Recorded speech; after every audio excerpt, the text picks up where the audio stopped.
Você provavelmente já jogou algum Asphalt na vida. Talvez tenha sido Asphalt 8 no seu primeiro smartphone. Talvez tenha sido Asphalt 7 em algum celular antigo. Ou se você é das antigas mesmo, talvez tenha conhecido a franquia quando os celulares ainda tinham teclado físico e uma tela minúscula. Mas você já parou para pensar em como uma franquia que começou em celulares extremamente limitados conseguiu chegar até os consoles atuais? Hoje nós vamos voltar para 2004 e acompanhar praticamente toda a evolução de Asphalt, dos primeiros Urban GT até Asphalt 8 Airborne e Asphalt 9 Legends. E para não transformar esse vídeo em uma lista infinita, vamos focar apenas na linha principal da franquia, deixando os spin-offs de lado. Então aperta os cintos porque nossa corrida começa agora. Antes de existir Asphalt 8, antes dos gráficos impressionantes e dos carros que chegavam a centenas de quilômetros por hora, existia isso aqui, Asphalt Urban GT. Lançado em 2004, o primeiro Asphalt surgiu em uma época em que jogar algo parecido com um jogo de console em um celular era uma verdadeira demonstração de tecnologia. E a proposta já estava presente desde o começo. Corridas arcade, carros licenciados, cidades, nitro e muita velocidade.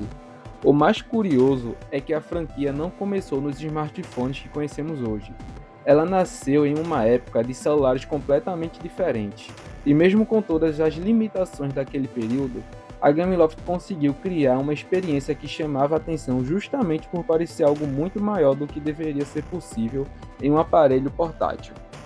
E talvez seja por isso que o primeiro Asphalt seja tão importante. Ele não precisava ser perfeito, ele precisava provar que aquela ideia funcionava. E funcionou. A Gameloft não demorou muito para continuar a série, e em 2005 chegou Asphalt Urban GT 2. E aqui a empresa fez o que praticamente toda a sequência precisa fazer. Pegou a fórmula original e aumentou tudo. Mais carros, mais pistas, mais conteúdo e mais velocidade. E até perseguições policiais mais elaboradas. A série começava a encontrar sua identidade. O objetivo não era criar um simulador realista, era criar aquela sensação de e se eu pudesse colocar uma corrida de carros absurda dentro do meu celular. E quanto mais potente a tecnologia ficava, mais ambiciosa a Gameloft podia ser. E então aconteceu uma mudança que parecia pequena, mas foi importante. Em 2006 chegou Asphalt Street Rulers, e o nome Urban GT ficou para trás.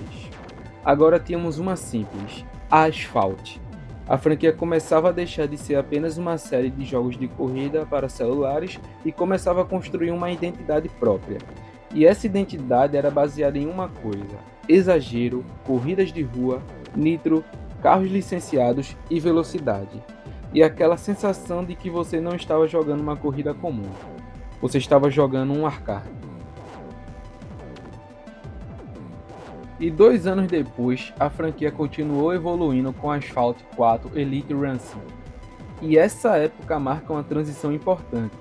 A tecnologia dos celulares estava avançando rapidamente. Os aparelhos estavam ficando mais capazes e novas plataformas estavam surgindo.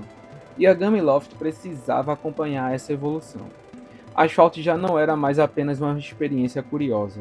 A série estava se tornando uma das principais referências de corrida mobile. E isso ficaria ainda mais evidente nos próximos jogos. E em 2009 chegou Asphalt 5, e agora estamos entrando em uma época que provavelmente será muito mais familiar para quem cresceu jogando no celular. Os smartphones começaram a ganhar cada vez mais espaço e as telas sensíveis ao toque começaram a mudar a maneira como jogávamos. E Asphalt estava exatamente no lugar certo para aproveitar essa mudança. A franquia estava deixando para trás as limitações dos celulares antigos e entrando em uma nova geração, mas o melhor ainda estava por vir. E chegamos a um dos jogos mais importantes da história da franquia, Asphalt 6 Adrenaline. Lançado em 2010, ele levou a fórmula da série para outro nível. Mais velocidade, mais carros, mais eventos, mais destruição. E principalmente o famoso Adrenaline Mode. Quando você conseguia carregar seu nitro completamente, podia ativar o modo Adrenaline e transformar seu carro em praticamente um míssil. E era exatamente o tipo de coisa que fazia Asphalt ser Asphalt. Não importava se aquilo era realista, era divertido. E isso talvez seja a essência da franquia. A Gameloft chegou a destacar posteriormente o enorme alcance de Asphalt 6, que se tornou um dos grandes sucessos da série. A franquia estava crescendo e agora já não era mais apenas uma promessa. Asphalt tinha virado um fenômeno mobile. E 2 anos depois, Asphalt 7 Heart. E para muita gente esse foi o Asphalt definitivo. Ele continuou tudo o que funcionava nos jogos anteriores e trouxe uma apresentação ainda mais impressionante para os aparelhos da época. O jogo também reforçou o multiplayer e a ideia de competir contra outros jogadores. Mas o que realmente chama a atenção olhando para trás é o momento em que ele foi lançado, porque Asphalt 7 estava preparando o terreno para o maior salto da franquia, e esse salto aconteceria apenas um ano depois. 2013. A Gameloft poderia simplesmente ter feito outro jogo de corrida, mas decidiu fazer isso, jogar os carros para o céu. Nascia assim Asphalt 8 Airborne, e esse nome não era exagero. Rampas, saltos, 360, nitro, colisões e pistas completamente construídas para fazer o jogador voar. Se os jogos anteriores estavam tentando aproximar os celulares dos consoles, Asphalt 8 parecia dizer: e se a gente simplesmente exagerasse tudo? E foi justamente isso que fez o jogo se tornar tão marcante. Asphalt 8 tinha uma identidade visual e gameplay muito fortes. Você podia mostrar apenas alguns segundos de uma corrida e provavelmente qualquer jogador que conhece o jogo saberia imediatamente. Isso é Asphalt 8. E talvez esse seja o maior legado de Airborne. Ele não apenas continuou a franquia, ele decidiu a imagem que muita gente passou a ter de Asphalt. Durante anos, quando alguém falava jogo de corrida mobile, Asphalt 8 era um dos primeiros nomes que vinham à cabeça.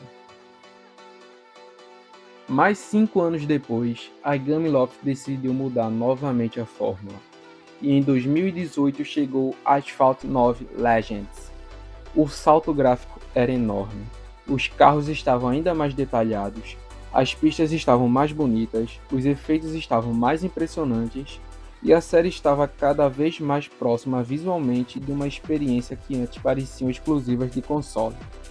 Mas a principal mudança não estava apenas nos gráficos, estava na maneira de jogar. A Gameloft introduziu o Torque Drive, um sistema que simplificava parte da direção e colocava mais ênfase na escolha de rotas e ações durante a corrida. Também havia multiplayer, clubes e uma estrutura pensada para receber novos conteúdos constantemente. Isso representava uma mudança gigantesca. Os antigos Asphalt eram jogos que você comprava, instalava e jogava. Agora o modelo era diferente, você entrava no jogo, desbloqueava carros, participava de eventos, voltava no dia seguinte e encontrava conteúdo novo. Asphalt estava deixando de ser apenas uma sequência de jogos, estava se transformando em um serviço contínuo. E isso também explica por que Asphalt 9 conseguiu sobreviver durante tantos anos. E existe outro detalhe interessante nessa fase. Asphalt 9 começou no mobile, mas rapidamente foi chegando a outras plataformas. Em 2019, por exemplo, o jogo chegou ao Nintendo Switch, e posteriormente chegou também ao Xbox. A própria Gameloft destacou que a versão de Xbox Series S oferecia até a resolução em 4K e 120 FPS. Isso mostra uma mudança enorme. No começo da franquia, a Asphalt tentava levar uma experiência de console para um celular. Agora a Asphalt estava levando uma experiência mobile para consoles, e essa inversão é uma das partes mais interessantes de toda essa história. E então chegamos à fase mais recente. Em 2024, Asphalt 9 Legends deu lugar a Asphalt Legends Unity. E aqui é importante esclarecer uma coisa: Legends Unity não é simplesmente Asphalt 10. Ele funciona como uma evolução e expansão de Asphalt 9. Os jogadores puderam continuar sua jornada mantendo progresso e veículos, enquanto a experiência passou a ter uma identidade mais multiplataforma. E talvez a maior novidade tenha sido o crossplay. Agora, jogadores de diferentes plataformas poderiam competir juntos. E a franquia chegou ao PlayStation 4, PlayStation 5, Xbox, PC, Nintendo Switch, Android e iOS. Ou seja, olhando para trás, é quase irônico. A Asphalt começou tentando fazer um jogo que lembrasse experiências maiores em dispositivos extremamente limitados e décadas depois está presente justamente nos consoles e computadores que aqueles primeiros jogos tentavam imitar. Mas é isso, pessoal. Relembrar toda a franquia Asphalt é realmente impressionante. Em 2004, Asphalt era um jogo de corrida tentando aproveitar ao máximo os limites dos celulares daquela época. 20 anos depois, temos carros extremamente detalhados, pistas enormes, multiplayer, crossplay e versões para consoles e PCs. E talvez a maior prova de evolução esteja justamente quando colocamos o primeiro Asphalt ao lado de Legends Unity. De um lado, o jogo criado para aparelhos que hoje parecem extremamente limitados, do outro, uma experiência multiplataforma capaz de reunir jogadores de diferentes dispositivos. Agora eu quero saber de você, qual foi o seu Asphalt favorito? Os primeiros Urban GT, Asphalt 6 ou você prefere a geração mais recente? Comenta aí. E se você gostou do canal, não se esquece de se inscrever, deixa aquele like, que eu estou trazendo novos vídeos de jogos mobile. Eu vou ficando por aqui, pessoal, e eu vejo vocês no próximo vídeo.